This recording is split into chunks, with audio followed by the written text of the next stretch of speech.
As of today, we have just 16 days to the Presidential and National Assembly election on February the 25th.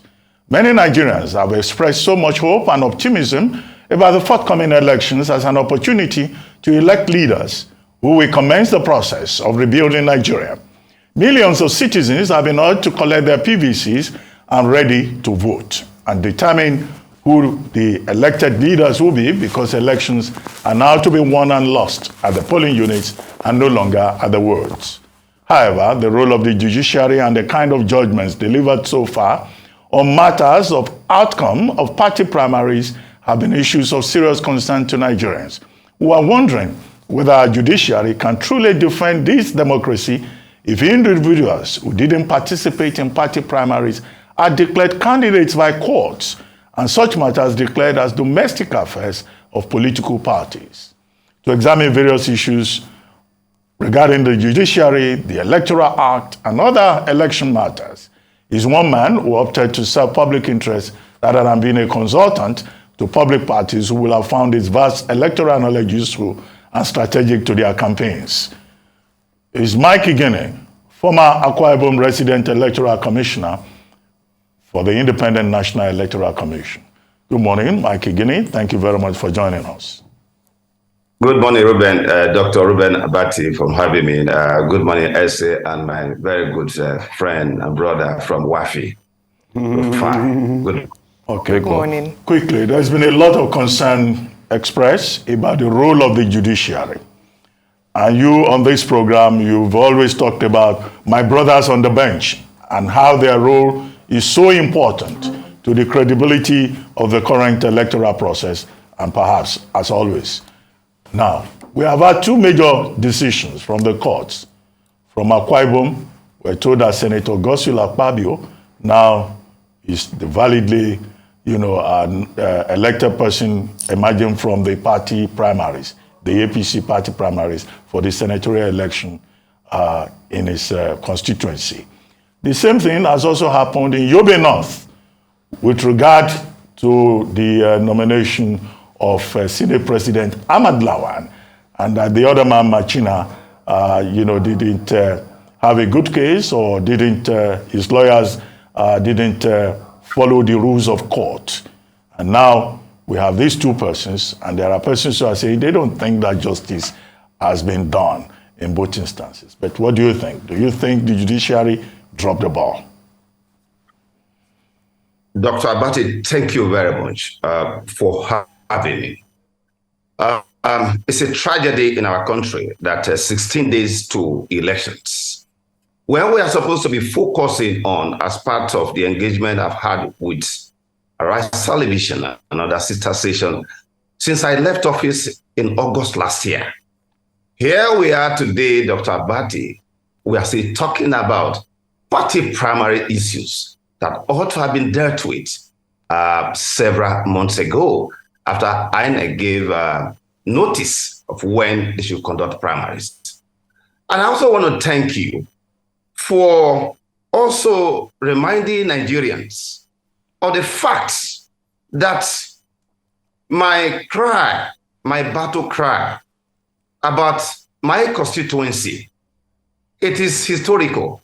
It's been a very long time. It is not about just the two cases you mentioned. How the rain has been beating us when it comes to my sector. And I've declared severally in written form before I went to INEC at a much even younger age that I have been carrying my placard in my heart, that one of the things that made me to say I must study law is that when I see unfairness, when I see injustice, I feel that studying law is the best way to help to deal with that. Now, with respect to a judgment you've just referenced, Dr. Abati, look, it is not today. I want to say here that the judiciary, which should be the last line of defense of democracy and the rule of law, historically has not actually lived up to expectation. Remember, by way of a short context, that even the first election we had, the 1959 pre-independence election, how did it go? Results were still being counted, but returns were made. Remember, in 1979, when we had the so-called 9 to 3rd of 19, look at what happened. The courts, the judiciary itself, after delivering that type of judgment, the apex court said it should not be used as a precedent. Why should it not be used as a precedent? Remember, Dr. Abati, that in 1983, our own, well-respected icon, one who aspired most of us, Pa Awo, after the 1983 election, when he was asked whether he would go to the tribunal, Pa Awo said he was not going to go to the tribunal, that he had no confidence in the judiciary. That was Papa Awo who says so. In fact, I don't want to quote the exact words that he used, because this is a system we want to build. But people should go and read what Pa Awo said about our own judiciary. And that is when I began to have fear, people that was still saying I was going to study law. Recall, Dr. Abati, that the June 12 crisis that we had, what happened?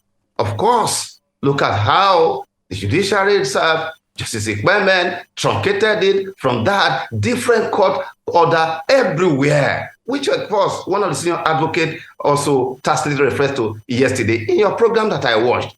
Eventually, when through an unsigned letter for the annulment of June 12 on the 23rd of June 1993, the government of the day, the military, declared that they had to annul the June 12 to avert judicial anarchy. Everything was put at the doorstep of the judiciary.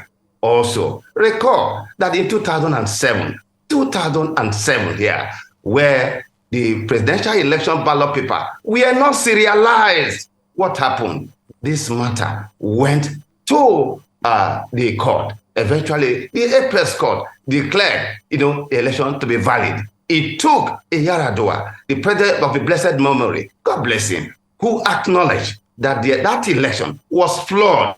Recall, I was on various television stations. I wrote that 2007 election, without the ballot paper serialized, ought to be annulled. But what happened? It took a vote, just vote of one justice of the Supreme Court, to affirm such a process that represents the lowest level of democratic discredit of any democracy, and that happened. Now, I narrowed, I give this context so that when I speak with some level of the pain from history, because at the time when the journey of Nigeria and the prospect of democracy, this democracy we fought for, was less certain.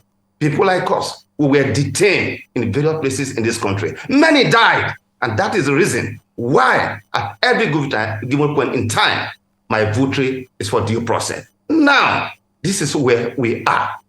Dr. Abati, in our quest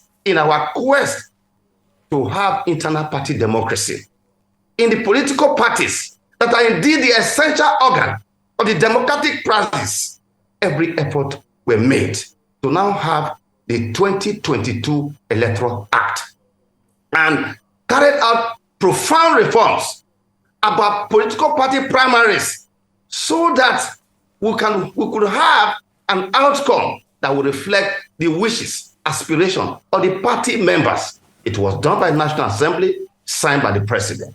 All that has happened today by this judgment is effort to kill that section, the laws related to internal party democracy. This judgment have put what we call a final right. What we just had is an interment of the debt of those provisions. Now, I must say this here, Dr. Abati, and that is that if a process is not understood, abuse is inevitable. The 2022 Electoral Act was designed to bring sanity to political party choice of candidate making. And that is why all the provisions of the repeal 2010 Act with respect to the jurisprudence that followed, are now completely inapplicable with respect to the 2022 Electoral Act. What has happened now with what we've been told, that we are back again to the domestic theory in Onuaha versus Okafor in 1983, when Obaseki JSC, as he then was, made the point very clear that the reason why the court had to take the decision was because, by a virtue of the section of 1982 Electoral Act, it was stated clearly, emphatically, unequivocally, that when there's a dispute with respect to the choice of a candidate, because that provision of the 1982 Act specifically provided that records shall be had to the leaders of the political party. Therefore, the court will be unable to take a decision on that, because to do otherwise will mean that a court of law will now impose or give a candidate to a political party. And where such things happen, it means that the court will have to campaign for that candidate. But that was with respect to that provision. Please, I just want to conclude on this contextual background, because today will be the last day I will speak on this matter. So that we focus on key issues that are coming. Therefore, what has happened is a tragedy. For us, our democracy, to blossom, to be nourished, it must be noted. The first assault to democracy is rule of law. All right. The judiciary that was very audacious, that was very courageous, that was fearless under the military, are not seeing that happening now. All right, thank you, Mr. Igini. Now, I'm glad you talked about domestic affairs with regards to the conduct of primaries. However, the ruling by the Supreme Court was in favor of the APC based on technical issues around the originating summons versus writ of summons, which they ruled should have been Mr. Machina's option. However, I want us to talk about or examine this domestic issue, domestic challenge we talked about with regards to the conduction of primaries and runoff elections. Now, the provision is that 14 days, a runoff election should be done within 14 days of the first one. The first senatorial primaries in Yobe North was done on the 28th of May, whilst the election that was said, the primary, sorry, that was set to have elected Mr. Ahmed Lawan, Senator Ahmed Lawan, as the candidate of the APC was on the 9th of June. This is a 12-day period. I'd like your view on this, because this wasn't brought. Is that legal? Should that be allowed? I mean, we already have a judgment on that. But should the APC have presented him to, as a candidate to INEC? Elsie, let me say this here, that the exercise we're embarking on is what is referred to a mere academic exercise. But probably lessons will be for the future. Because as lawyers, we know that, and of course generally, on earth, judges are next to God. In fact, literally, we normally say that judges are courts, particularly Supreme Court, could make a man a woman and make a woman a man. Now that it has been decided,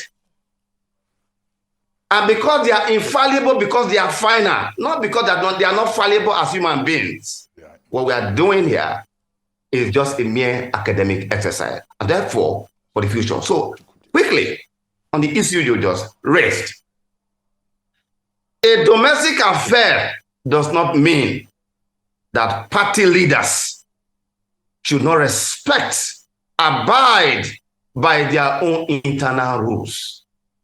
Particularly when it has been decided that, look, in view of what we see going through with political party primaries, that those domestic regulations should not even be elevated to the Electoral Act, the 2022 Electoral Act. Elections are based on timelines. Supreme Court in Cafield, in recent judgment, decided that no court of law can even extend the timeline for the conduct of primaries. I have forwarded to you. Place it, because what I want to do today is to quickly put certain facts before the Nigerian people to show to you. And I talk to you generally that I use the Akwa Ibom you mentioned. But the senatorial primary was slated for on the 27th of May. The calendar, I've sent it to you nationwide, 27th of May.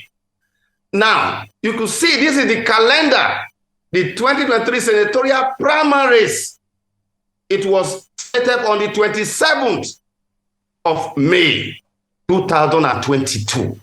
You can see APC, that is APC. You can, because all the party, they have their different dates, but that of the APC, which number 6 or so, you could see it there, 27th. That date was given after the required notice. The notice was 21 day notice under section 82 of the Act, which is compulsory. Any primaries that is conducted outside that period is a nullity. By way of correction, you do not have by-election with respect to primaries. Section 33 of the current Act is clear as to the fact that under the current law, no political party can substitute a candidate that have emerged from primary under section, validly from primary from under section 29 as monitored under section 84, subsection 1 of the Act. That is the new law. Not at all. Now, if you look at this date, that was 27. That was when that of Akwa Ibom was conducted. Now, however, on the 9th of June, the commission had meeting with all the resident commissioners across the Federal Republic of Nigeria. Please, Nigeria should take note of this fact. That on the 9th was the last day for all primaries across the country. We were in Abuja at the meeting. At about 7:45 p.m., 7:45 p.m. in the evening, I got a call from my office in Akwa Ibom of a rumored plan to conduct a Nicodemus primaries in the 9th. I said, what? Senatorial that ended in May? In June? That is impossible. I woke up and I saw on social media that a rerun primary had been conducted in Akwa Ibom. And I said, what do you mean by a rerun? Because as an election manager, a rerun election has meaning in election conduct. It means that there was a previous one that was cancelled, and we must know who cancelled it, the reasons for cancellation. And in any case, if you must have a rerun primaries, it can only be between those who participated in the previously cancelled primaries. There could be nothing like that. And I made a statement that the train of senatorial primary had left the station long ago. That was the same thing that was said over there. But the part I want to put, Dr. Abadi, for Nigeria, so that we can see whether justice has been done to the party members here, are as follows. One, it is that for election, political party primaries is and remains a generic process that has the constitutive element of the following. One, there must be sales, there must be time for the opening of the sales and close of sales of form for party people who are as aspirants to buy form. When you will have bought that form, you will fill, you will sign, and you will submit it with an attached affidavit. The question is, do these individuals purchase forms at the time of sales, at time of closure, and they attach an affidavit that they are contesting for senatorial primaries? Number three, a committee of the party will be set up to do what we call screening they will screen the people who are aspiring. Were these individuals, those who were screened for senatorial primaries at the time, because there's a timeline for everything. When that shall have been completed, the party will send the names of those who have been screened. Were these individual names part of those sent to INEC? Not at all. As senatorial candidate, not at all. But rather, these individuals were seen at the screening committee of the presidential convention in Abuja. The whole world saw them in those areas. Now, let me say this here. When you say that a previous election has been annulled, where is was there a 21-day notice? Because once an event has been completed and you want to conduct another one, you must give a notice. Now, the only variation is under section 34 of the current act in the case of death. In the case of death, the Electoral Act said that another election that will be conducted like what happened in Abia shall be done within 14 days. Within 14 days. Very clear on that. Was there a notice of this so-called Nicodemus primaries, central primary, conducted that brought the emergence of this individual? The answer is emphatic no. With respect to the issue about the decision taken, one based on domestic, one based on procedure. Let me be very clear here.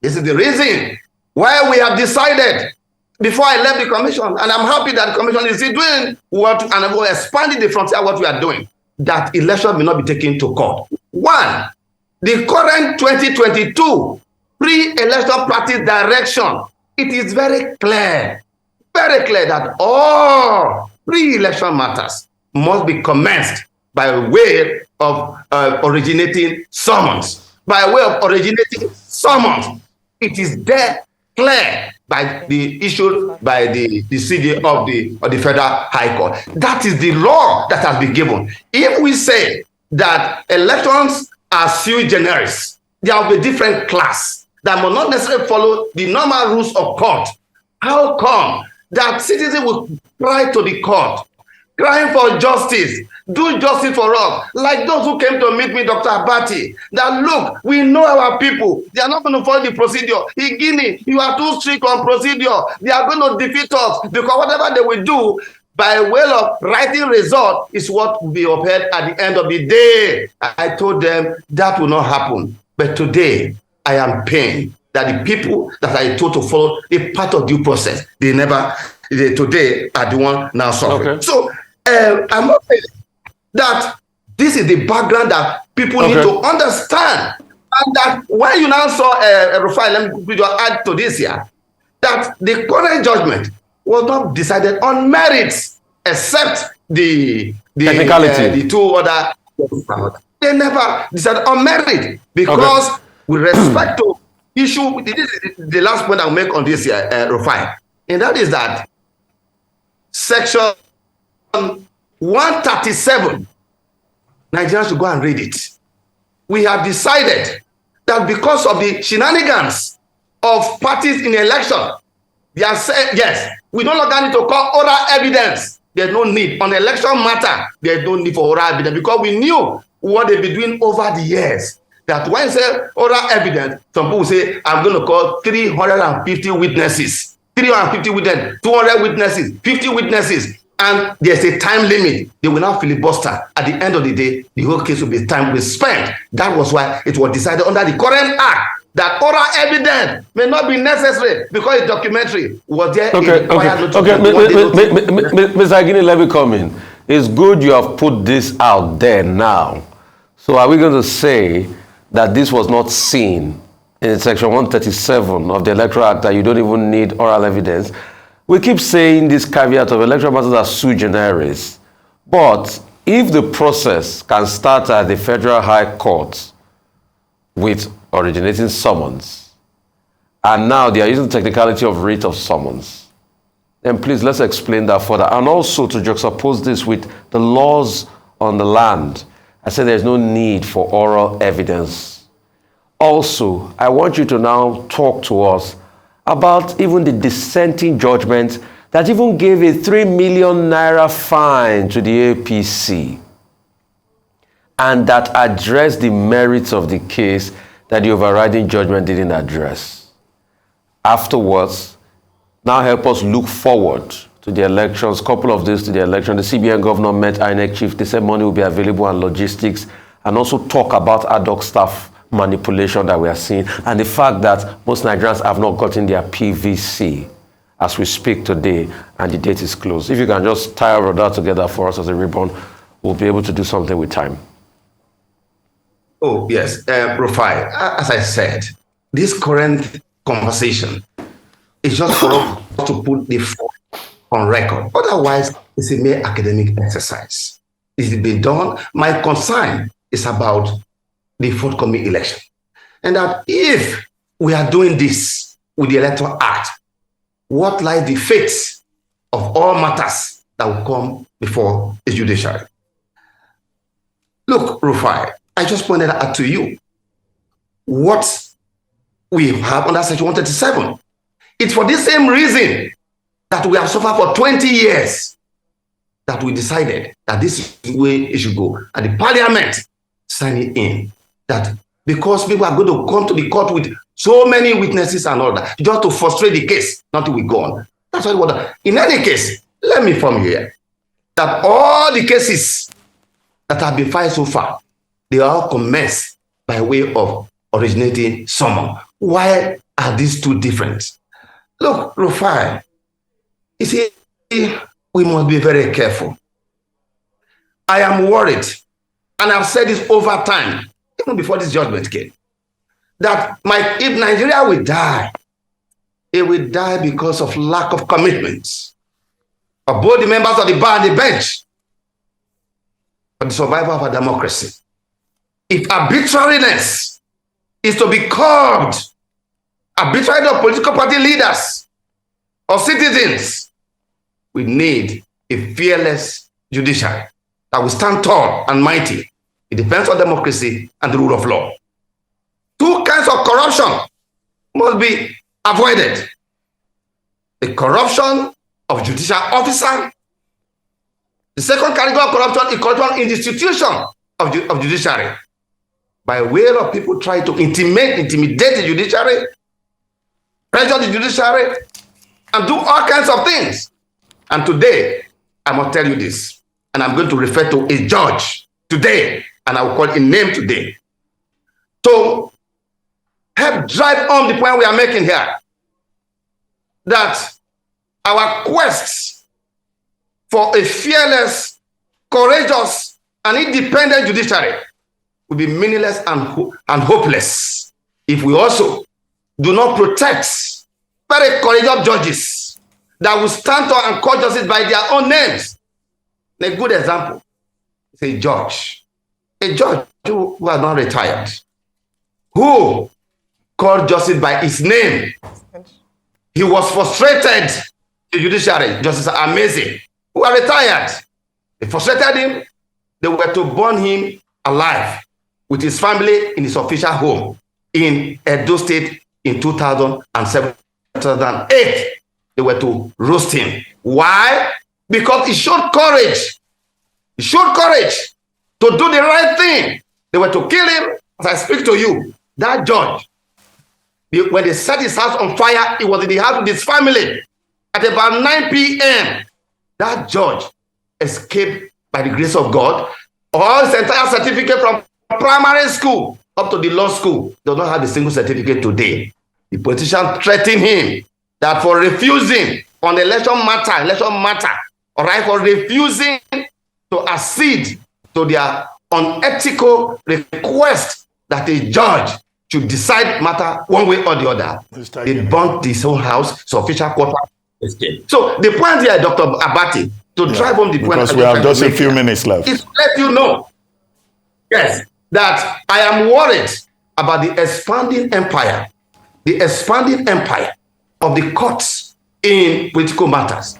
And that is because we must learn very quickly from what happened in that part of the world, that before now, in England, matters of petition were first and foremost decided in the House of Commons, Because of lack of justice, they went to to the court. When they got to the court, they discovered there was also an attempt by political interest people to want to hijack the court. That was why they decided that there must be a reform of the electoral process so that people can win election finally and conclusively at the poll. That was why Abati, for a period of 99 years, almost 100 years, there was no post-election adjudication in England. That's what we're trying to do with our commission, with the beavers, with all the innovations that have been developed to address historical challenges. But let's talk about now. Yeah, if the judiciary will not stand tall and mighty, then with respect to the primary elections, Dr. Abati, as I said, I'm not going to speak on this matter again. This is 9:15.